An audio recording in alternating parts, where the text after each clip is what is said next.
आयशा और जैनब बहुत अच्छी दोस्त थीं। वे हमेशा साथ खेलती, स्कूल जाती और एक दूसरे की मदद करती। दोनों को कहानियां सुनने का बहुत शौक था, खासकर दादी अम्मा की कहानियां। एक दिन आयशा ने अपनी पसंदीदा चॉकलेट खरीदी।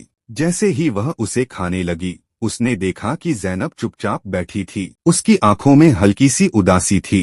आयशा ने महसूस किया कि जैनब की नजर चॉकलेट पर थी, लेकिन उसने कुछ नहीं कहा। दोस्ती की परीक्षा। आयशा के दिल में ख्याल आया कि अगर वह चॉकलेट जैनब के साथ बांट ले तो अल्लाह उससे खुश होगा। उसे दादी अम्मा की वह बात याद आई, जो दूसरों के लिए वही पसंद करे जो अपने लिए पसंद करता है, वह सच्चा मुसलमान होता है। आयशा कुछ देर तक सोचती रही।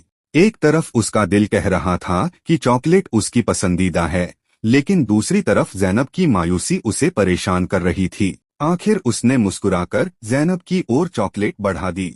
जैनब की आंखों में चमक आ गई। वह भावुक होकर बोली, अल्लाह तुम्हें इसका बेहतरीन इनाम देगा। उसकी आवाज में सच्ची खुशी थी। दोनों ने चॉकलेट बांटी और हंसते हुए खाने लगीं।